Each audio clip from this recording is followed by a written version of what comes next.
does Tekken for the Super Nintendo exist? Tekken, a franchise that has been a cornerstone of the PlayStation success since the mid-1990s. This legendary fighting game series has carved out its place in gaming history, with each new release eagerly anticipated by its devoted fans. With there now being 8 official main installments in the series, it's almost impossible to imagine the classic Tekken games of the 90s on any other console than the PlayStation. But what if I told you that despite many obstacles and barriers, Tekken for the 16-bit Nintendo platform is a thing? Let's dive into this mind-bending possibility. I am Lady Decade, and this is the illegal Tekken game for the Super Nintendo. In the era of the original Sony PlayStation, Tekken truly reigned supreme, earning its place as the king of fighters. It became the natural successor in pop culture to the iconic Street Fighter and Mortal Kombat franchises, which had dominated the 16-bit era. So imagine my shock when I discovered that Tekken games were also available on hardware from the generation before PlayStation's rise. Crazy, eh? Let's dig deeper. At the dawn of the final decade of the 20th century, fighting games were serious business. Street Fighter 2 became a dominant force in the arcades, sharing the spotlight with his unexpected sibling, Fatal Fury. There was no question that players craved sprite-based dynamic fighters with imaginative characters. The genre's popularity skyrocketed, especially with the arrival of Mortal Kombat, a game that shook up the established formula by introducing brutal violence in place of the light-hearted creativity that had come before.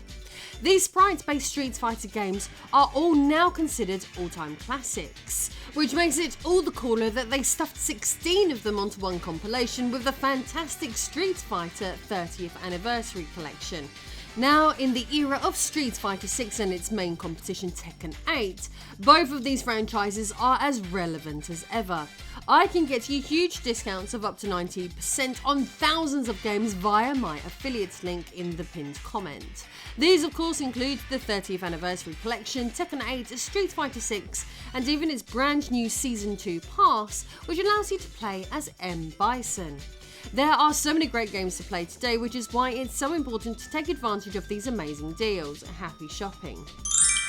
Taking ourselves back to the glory days of 16-bit fighting games once more, in this rapidly evolving medium, another game would come along that would forever change the landscape and help establish the standards we still see today.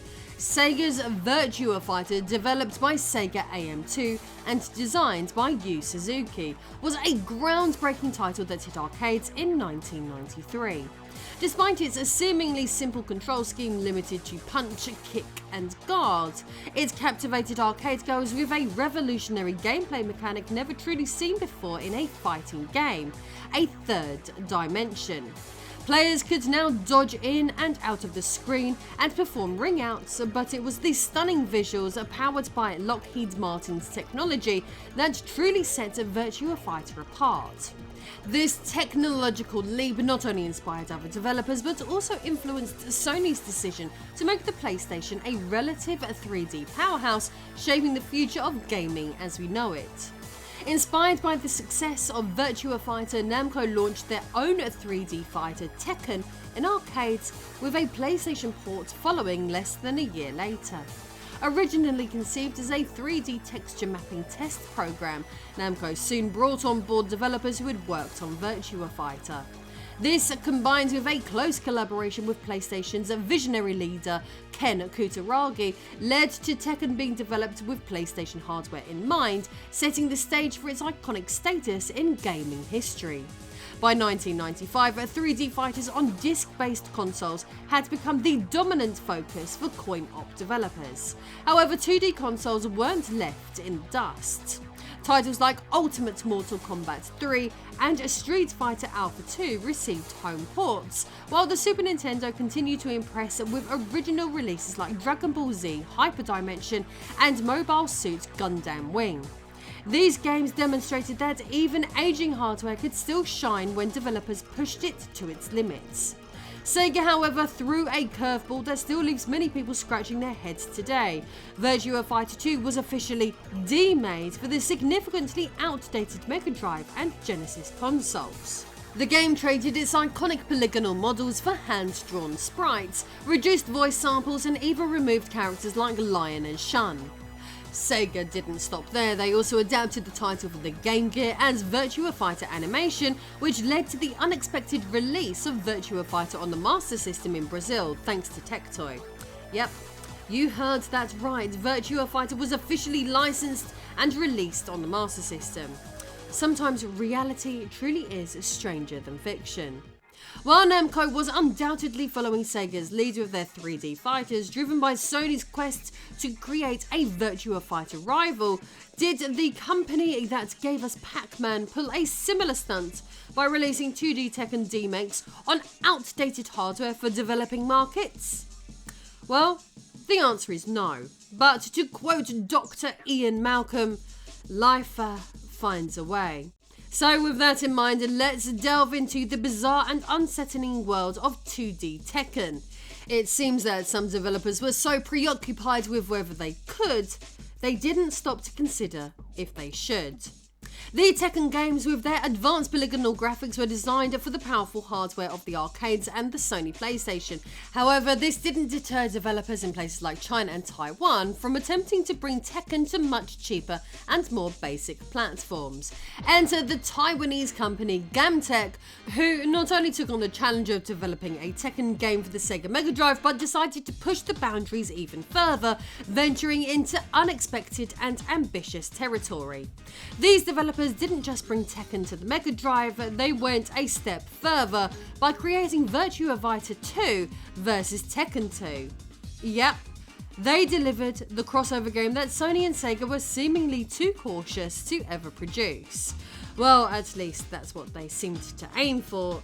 Thanks to some questionable English, what we actually got was VR Fighters versus Tekken 2, but hey, close enough, right?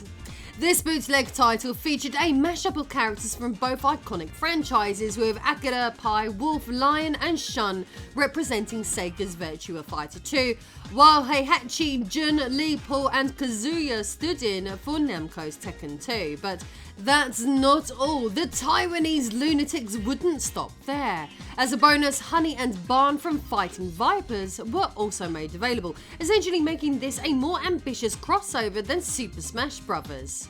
Released on the Mega Drive with its iconic but rapidly aging 3-button controller, this crossover featured a control scheme based on Virtua Fighter with A for block, B for punch and C for kick.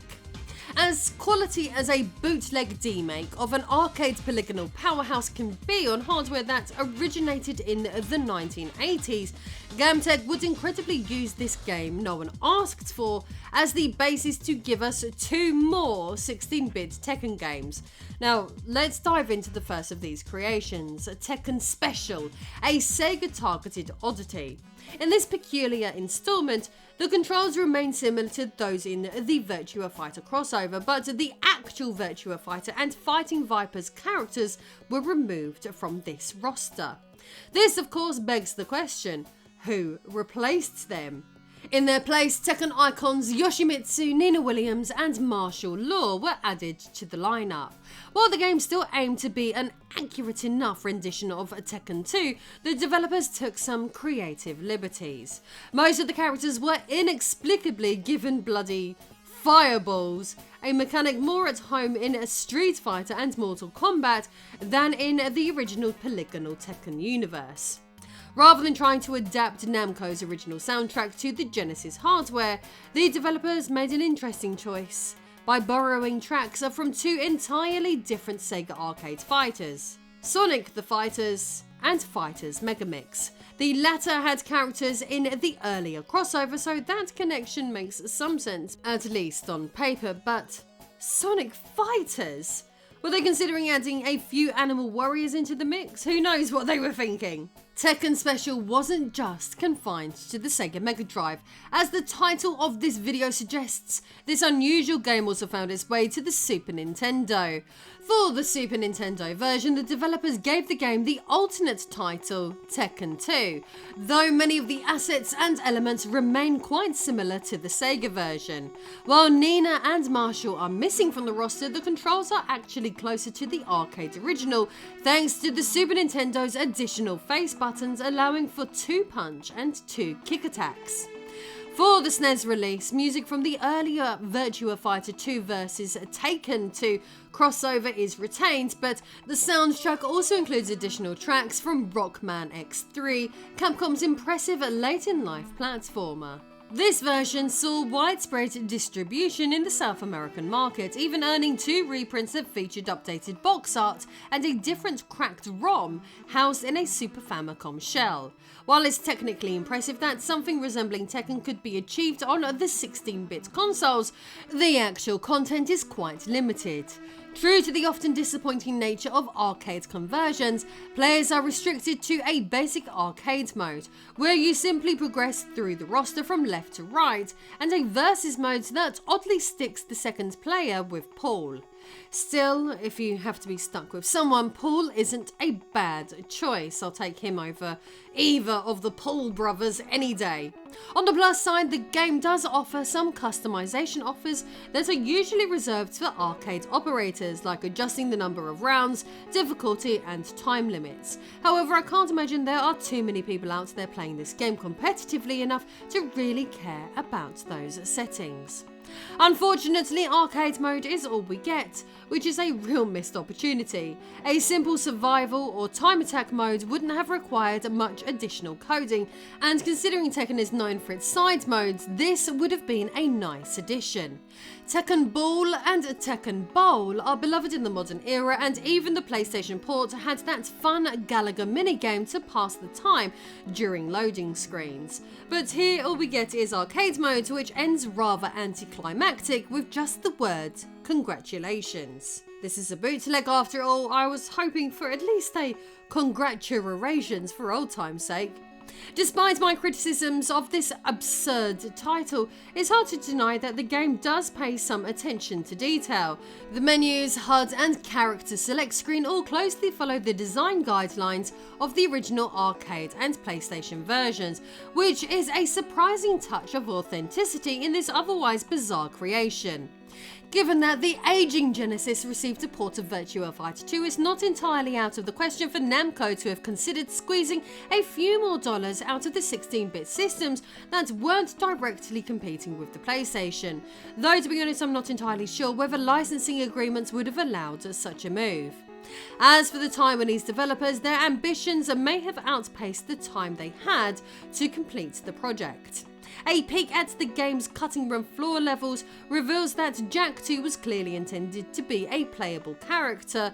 Multiple colour variations and a full moveset can be accessed with a simple RAM address change. There's also additional music and an unused stage, and a look at the text strings in the code shows graphics for Lei's name tag despite no character art for him appearing in the final game. Tekken Special eventually saw a re-release under the name Tekken 3 Special, with the only significant change being the addition of the numeral 3 on the title screen, which shifted the contents slightly off-center to the left. Gamtech, the Taiwanese developer behind Tekken Special, produced several other notable bootlegs during this era.